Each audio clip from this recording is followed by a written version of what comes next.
Ladies and gentlemen, welcome on once again for another edition of the Duval Dive. Of course, I am Kyle Nash, the student of the game of Jaguars SI. A whole lot of quality Jag stuff to talk about this week, even though you might think it's quiet. We got a lot of stuff to talk about nonetheless, but I will not do it by myself, especially after the truth he dropped this week on BigCatCountry.com. Bing! My personal champion, Travis D. Holmes. What is going on, sir? Me? What's going on, y'all, man? Hey. From Ryan Michaels, former Jaguar Report / Jaguars on SI guy, now working KOA in Denver with Ben Albright and cats like that, getting regular social shout outs, and he's going like, I just stop it.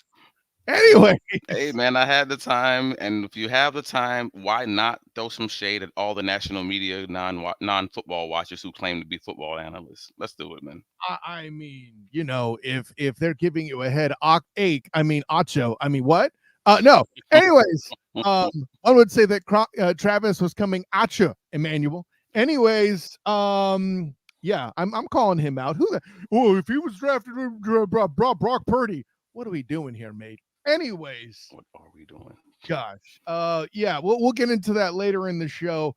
But before we get too far into that, it's not often that Travis and I find material out there of other people that we just blatantly bring in and comment on. But I think there was something out there that was worth our time that posed to me what I thought, anyway, was a very interesting question about the state of the Jacksonville Jaguars franchise. And listen, last week, we talked about all the rosiness. You know, we even have a short out there on the Duval Dive YouTube channel. Bing! By the way, like and subscribe and get the notifications on that. It will be worth your time. Remember, while it's still free, as Travis likes to say, right? But the punchline with all of that being the points made by an analyst that Travis and I both adore, Brett Coleman. He said some very interesting things about the state of the Jags organization. And I have the audio clip right here that I will play, and Travis and I will proceed from there. They could still win 10 games. If we're looking at the schedule of the rebuild, this should be a team that we're talking about winning the Super Bowl this year. They're in that part of what should be a window. Yeah. But they're not. So when I say Trent Baalke's still in the hot seat, we're going to see what Houston and Indy do this year, and Trent's going to be probably facing a lot of blame for not capitalizing on the window that he used to have. Okay, so I'll lead with this. First of all, the start of the video that we didn't play because Kyle didn't have enough time to figure out how to bleep something because he's not a good video editor. He said that Trent Baalke quote, no, what does it say? Trent Baalke bleep this up, right? I am not a Trent Baalke fan, right? I'm not a Jaguar fan, but I like to see them win because that means I cover more cool stuff. But I am a 49er fan, so I am in a unique position on this podcast to be twice affected by one Trent Baalke. No, I am not a fan. I put that bias out there on the table so everybody knows going in that Kyle's not being a homer or anything like that. You know, just as I went in on the Barking Browns group on YouTube there, you might have seen during this week, bing! You know, doing my best to show as much objectivity as possible. Great show, by the way. A good set of guys. It really was. Yeah. The whole concept here of blaming Baalke for things on this show especially, and other places out there in Jaguar media that aren't nationals that, you know, coin phrases and say completely silly things like Nick Reich and Emmanuel Acho. But the thing that makes me raise an eyebrow, where I feel compelled to defend Trent Baalke just a little bit, is the Super Bowl window concept. I don't think this franchise was that close to a Super Bowl. I don't think that's a viable statement. I don't think they're there yet. I don't think they've had enough offense. I think sins committed before Doug Peterson arrived completely crushed that, and I don't know how much of that you could put on Trent Baalke. Do you think that he's right to say that this should be a Super Bowl window for the Jags. Yes. And this is weird that this is the weird time that we actually disagree, and I'm shocked that we disagree on this one. Well, first of all, you must have burned that damn "This Team Makes Me Drink" T-shirt if you think this is true. Well, it's wild because again, this team does make me drink, and this team still makes me drink, but now I'm just drinking a little bit less. I'm no longer in AA classes, and now I'm just like I'm questioning my life decisions. Like I'm not great. I'm just not great yet, but it's better. You're drinking in moderation now. See, there you go. Yeah. So the weirder part about this is the fact that this is what Brett Coleman just said is basically what I've been saying every time I say the phrase, "Is it too little, too late?" when I refer to the Jaguars, and you've probably heard me say that this offseason. I have double digit times, right? Right. Like you always tend to say it late in the show, so I can't but why? You even mentioned like a must-win season upcoming, and I said, you could even hear it in the short when you say it on the Duval Dive YouTube. You're like, really? Like, like you notice that? Okay, I noticed it. No, but this is what I mean. So I'm happy someone else finally said it, maybe in a longer form way, so we can actually just dig into it. I've always had that belief that yes, you should have that incremental improvement towards the goal of being a consistent Super Bowl, an opportunity to at least show up in the Super Bowl. Maybe like the 49ers actually. Like they may not be in the Super Bowl every year, but they have the chance walking into the season. That kind of a roster, that kind of an organization basically. That's the goal in whole. Trent had that opportunity going into the 2023 offseason. He stood pat because he felt like he was there. And that's where I felt like he lost any I won't say call momentum because I don't really believe in that, but he lost the edge that he had on the rest of the conference who did get better, even if it's incrementally. Whereas the Jaguars at best stayed pat, in reality kind of got worse because now they had to spend the next offseason filling some of the holes that should have been filled the previous season. And now they're going to be in the middle of a dogfight when in reality they should have been in the spot now where they're taking an additional step forward, getting better at those spots that they were already kind of good at, but now they're just trying to be great at. Because now you have the chance of those luxury picks, I'm truly picking BPA to make this team incredible. We're not there because we screwed up last offseason. So now everything is reactionary to last season instead of just focusing on the future and getting better from this point moving forward. Okay, so that's interesting. You've made that point, and we've agreed with that point, but I don't see Super Bowl window from this group. And let me tell you where I come from on that. First of all, if you wish, by the way, you made the point off air. I want to add it here because I think it's relevant to what we're both saying is that Shad Khan has shown that he is among, if not the most patient owners. Yes. Or disconnected, depending on your point of view, right? There are others out there on shows you have even guested on. Shouts to our guy T Wiggs, Locked On Jaguars. Excellent time if you have time done listening to this one. Check that one out for sure. But the concept that he kind of is aloof and doesn't necessarily have a day-to-day guy running the show, right, has been said too. So whether you think he's patient or disconnected, I don't think it's of little consequence, Winch, for the point we're making. The point is people are given rope, right? Yes. 100% agreed on that. If you want to blame Urban Meyer on Trent Baalke, cool. Okay. To fire him for that now seems late, but the thing in my mind that keeps the Jags out of the Super Bowl window, granted, the point you made about last offseason, bruh, I was complaining about things that you were, in some cases before you were, and I needed to wear the double X version of the This Team Makes Me Drink shirt without being a fan.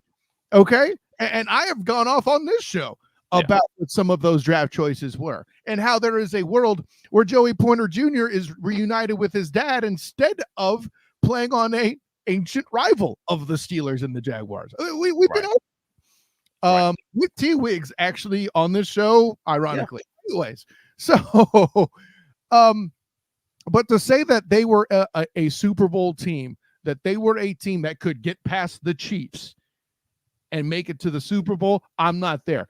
Now, granted, Man, we have the tape that shows us they could have gotten past the Chiefs just in 2022. that will right was that the Chiefs at their best at the end of the season? Did that same No, Kansas City team take the field in week 2 that did in the postseason? oh, no. I'm not talking about 2023. I'm talking about in the playoffs in 2022. If Jamal Agnew does not fumble that ball, I think everyone in Duval County believed that the Jaguars are going to win that game. Oh, If so Jamal Agnew doesn't fumble in the last 3 minutes. okay, so you're saying that play is as notorious, albeit not because of a ref mistake, as the Miles Jackson was. Right. Correct. That's I am saying that they win that game in Kansas City. Kansas City's reeling at that point. They win that game if they score in that series. That becomes the Ravens game. That becomes the Cowboys game. That becomes the Chargers game. Like that becomes just one of the games in that list of games where the Jaguars has become this unstoppable ball who started rolling and it just became a mess for anybody to get in the way of. Like that's what that becomes in my personal opinion. So whether it's the Agnew fumble or Chad Henney's revenge, either way, you feel like the Jags had a real shot at winning that game. I'm not here to diss that. That's a great thing by you. Where I live is, gosh, see now, that's interesting. I knew that would get you. But no, that's a Super Bowl possibility right there. Even if it's not a win, let's say that's the Cincinnati Bengals going to the Super Bowl and losing. You know what I mean? Like that. Let's say that's just that same situation. Then you have the Jaguars going into this season, feeling a little bit better about where they are, but also probably being more aggressive to try to close any of those opportunities. So wait a minute. Actually, okay, hold on. Let me flesh that out with you.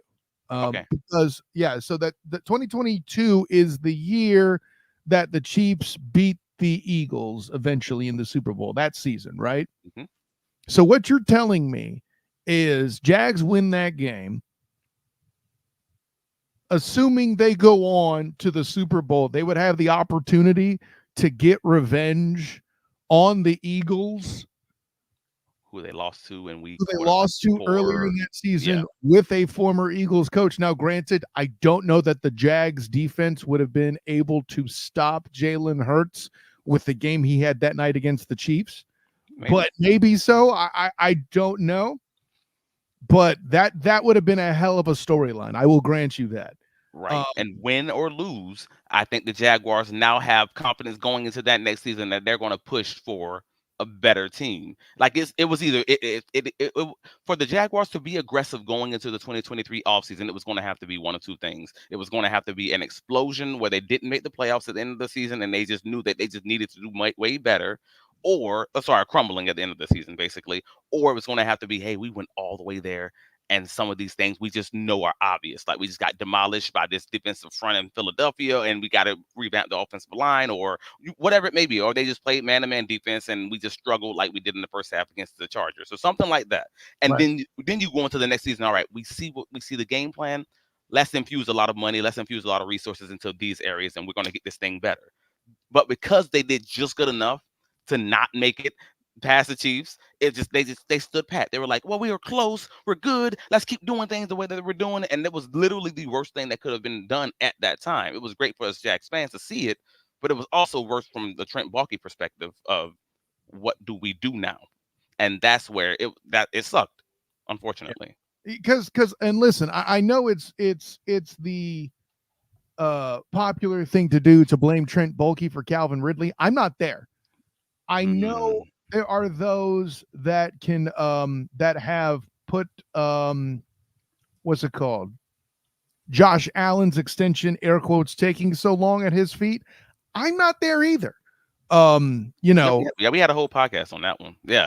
After the extension took place, and I fully understand your point. Hey, there was some gamesmanship as far as the representation for Josh Allen. Gamesmanship, it was shenanigans, Travis. On their side to make sure that he gets the most money as he should, as they should. That's literally their job as an agent, to get their client paid.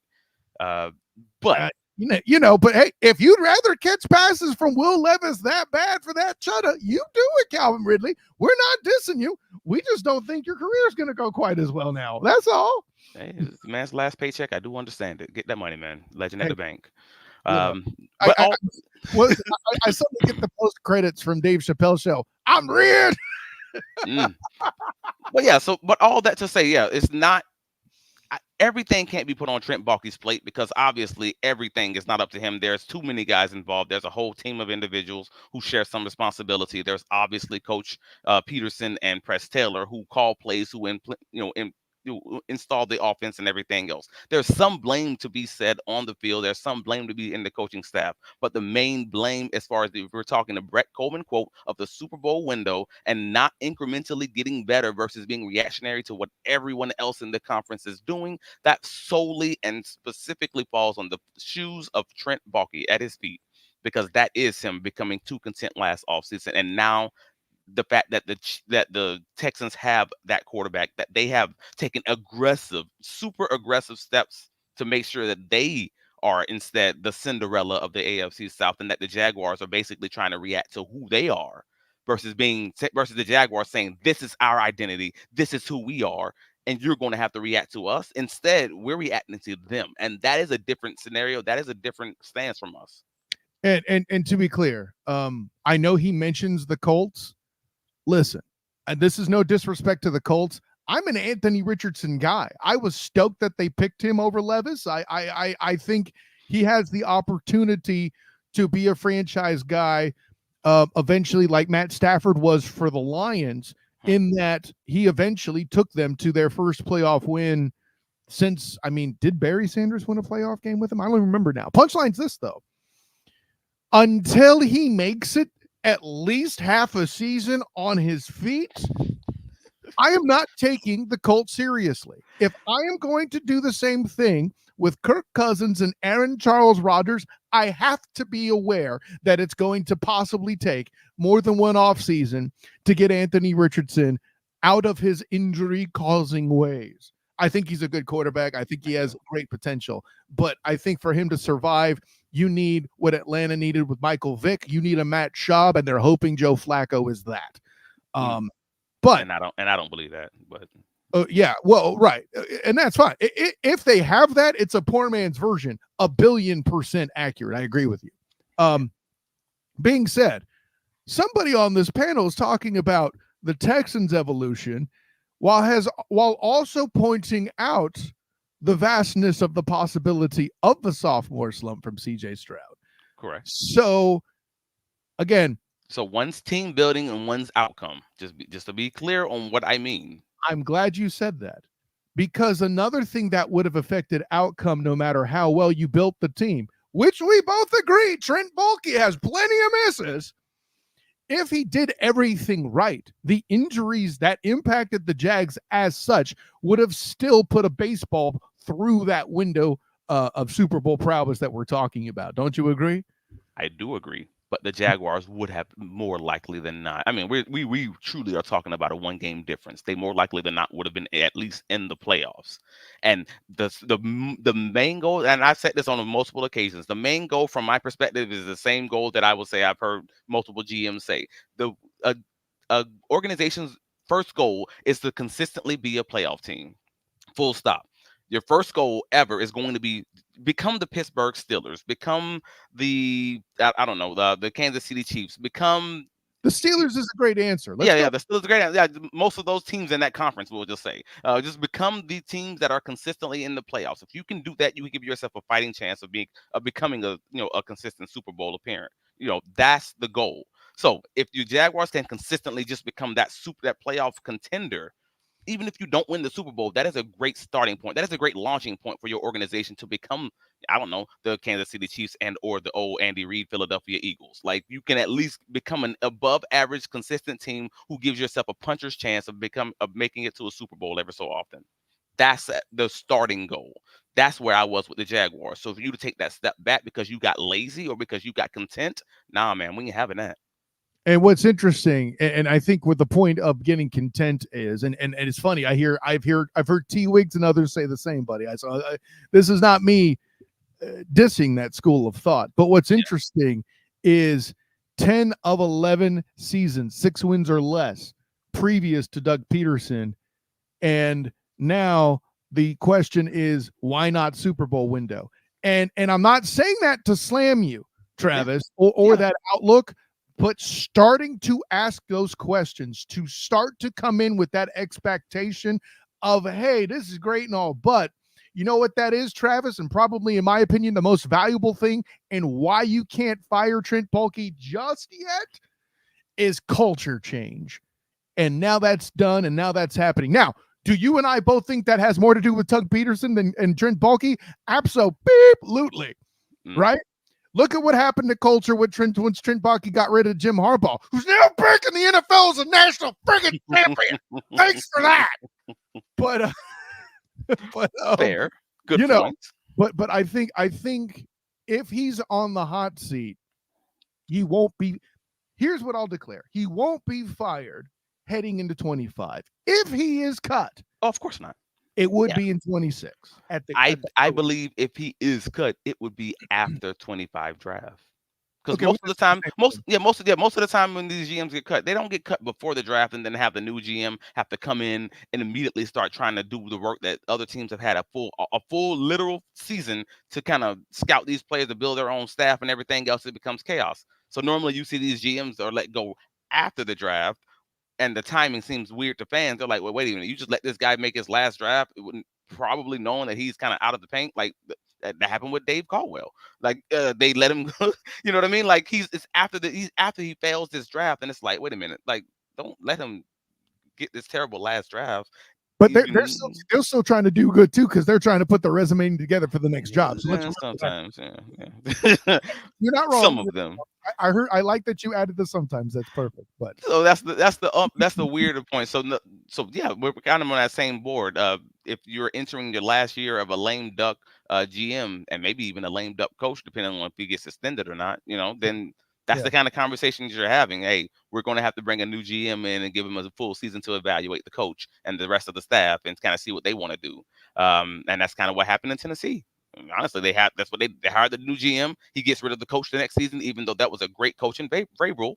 And then they kind of just keep this thing moving with the more modern approach to the coaching staff. I'm not saying that that's in the future for Doug Peterson, because I actually generally like him as a coach, and same thing with Ryan Nielsen. But nevertheless, I'm just speaking from the GM side. That is the general game plan. So, with all that in mind, we talk about futures and all of this and outcomes.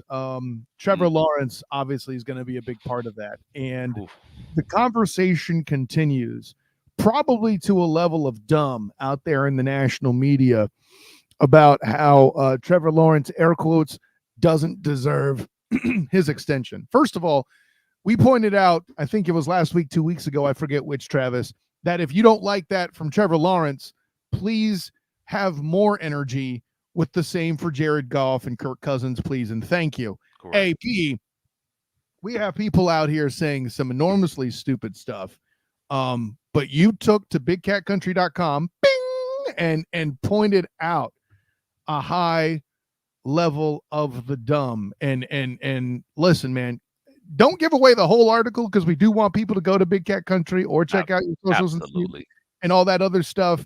But give us a synopsis here that kind of goes along with this visual story that's been put together by the NFL Clips Guy YouTube channel here to kind of accommodate what you're doing here. But yeah, walk us through. Give us a high level of that, buddy.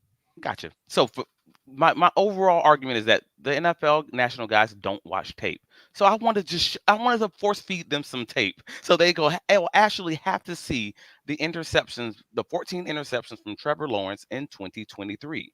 Like you see this one, it was a perfect pass to Tank Bigsby that bounced off of his face mask 4 yards upfield, and now it's an interception. Tank Bigsby can't hold on to the ball, by the way. Right. So we're going to go through literally every single interception from Trevor Lawrence, and then also give context to it. The fact that he wore a knee brace through week 6 to week 15 of the season because he had a knee injury in week 6.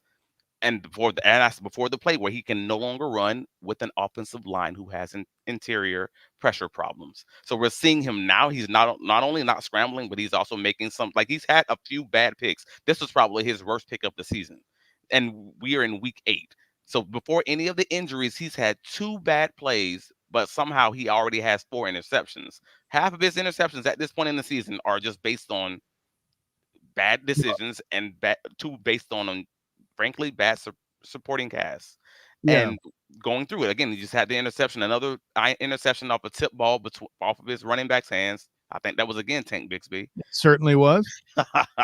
Yes, and we're gonna keep the ball rolling. Like again, he's getting hit where he throws the ball in the San Francisco game when they're down. And this one, it was the Evan Ingram in interception because it was basically defensive pass interference that the refs missed, and Yeah. they didn't call it. Again, we are 7 weeks in, and more all of this, we end up having 14 interceptions with Trevor having three moderately serious injuries throughout the season. And at the end of the day, 4 INTs actually on Lawrence. As we know objectively, this is Trevor Lawrence's fault. 6 interceptions from tight end or wide receiver miscommunications, and 4 interceptions off dropped and tipped passes. And everybody's saying, hey, man, this dude has a turnover problem. And I'm like, I mean, does he in 2023? Did he in the last half of 2022?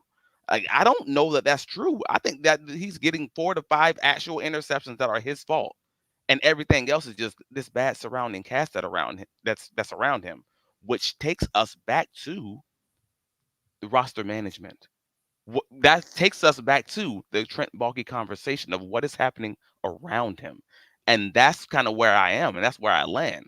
Before his ankle injury in 2023, they were 8-4, and they ended up going 0-4 after his ankle injury. Like that's the drastic fall off at the end of the season where he ends up getting 7 of those INTs after he can no longer run. And this is after he already had a knee injury and everything else, like before in the season. So this has been a rough season. Obviously, with injuries, it was a rough season with pass protection, and it was a rough season even with the fumbles. Because out of his first 6 fumbles of 2023, only one of them was actually his fault. Mistimed snaps, snaps over his head, failed lateral, etc. But we're still talking about him having a turnover problem because of the Urban Meyer year, basically. So take a look at the article on BigCatCountry.com. I mean, it's a full deep breakdown when we talk about all of this and more. Maybe the fact that the Jaguars might have a problem recovering fumbles. Again, that has nothing to do with Trevor Lawrence, and I'm talking all fumbles, tight ends, wide receivers, and running backs. Take a look, man. And by the way, you mentioned 0-4 to close the season. Obviously that is excluding the Panthers game. Right. I wouldn't didn't play. correct. Lawrence didn't play AB. There was so much running attack in that game. Why would you include it, even if he did? I mean, that's kind of where I sit. So, yeah. No, I think there's a lot of there.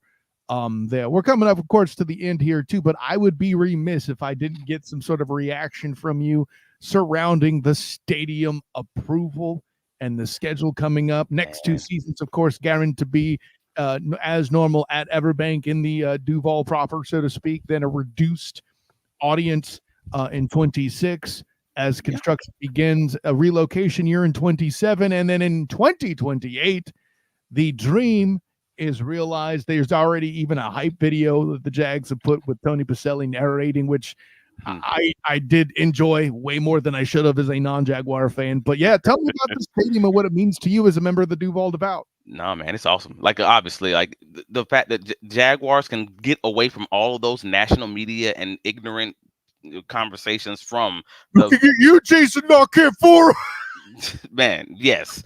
And he's not the only one though. I mean, anybody with fantasy football in the title, anybody who just doesn't pay attention to the Jaguars, they're all saying it.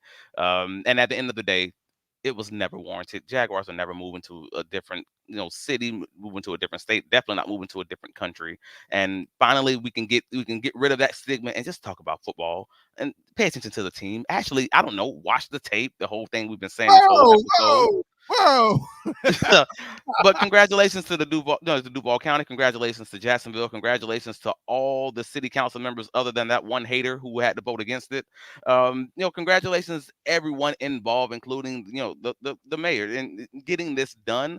A little disappointed that they did push off, at least for the moment, the $94 million that was supposed to go to the east side, but we'll see if that works out later. Because I have my concerns about whether or not that's going to be approved later, because everyone's going to be excited about the stadium getting approved, provisionally at least. So we'll see what happens with that. But again, it's all the arrow's pointing up for Jacksonville. Let's revamp that downtown. Let's revamp that area, and hopefully let's have that opening day ceremony in 2028 with a Super Bowl ring presentation. Let's get something done that way. You know what I mean? Talking to you, Trent Baalke. See, listen. If I knew you were going to pull that on this show, I would have had an Afro Man clip ready for you because you got hot.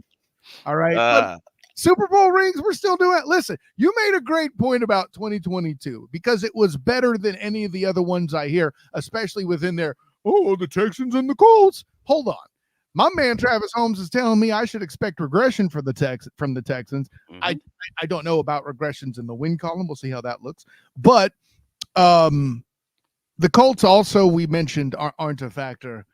But listen, man, come on. What Super Bowl? Man, we're talking 2027. We're talking 3 years of incremental improvement. I think that's a reasonable expectation for a team that's already average to become above average. See, you're usually more objective than this in general with your analysis. So I'm not making you out to be a homer, all right? But don't sit there and tell me that you're putting into the universe that they come to play here in Orlando at 2027. You're there to cover it at a shorter drive, and they achieve Super Bowl success doing it. Travis, stop it.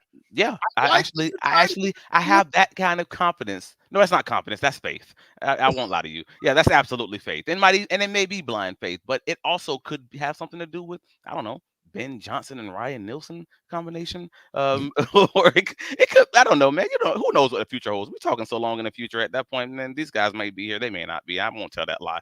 But it's a hope. It's a hope and it's a prayer. There you go. It'll be dope. I'm glad you changed it from confidence to faith because I couldn't even finish the sentence before you'd be like, I was going to ask you a question. What is faith if not super strong confidence? I'll acknowledge it's blind confidence, but I'll take it. Yeah, man, because I'm about that life. I need those kind of storylines for Jacksonville. I think they deserve it. So many members of the Duval Devout would probably appreciate you on that. I shan't front, Travis Holmes. And listen, I'm glad we went through it. I'm glad we turned through the extra stuff. I'm glad we brought in. We talked more about the direction of the franchise than I expected. That's okay though. At the end of the day, you got your bing for your awesome Trevor Lawrence article on BigCatCountry.com. I'm excited for the stadium in that, from one very simple form, the models, it looks pretty. So, I'm excited to walk in the building from that standpoint. And who knows, hopefully I will still be credentialed to do such at that point. That would be fascinating. But with all that in mind, listen, it's that time. Travis, tell the people where you can be found.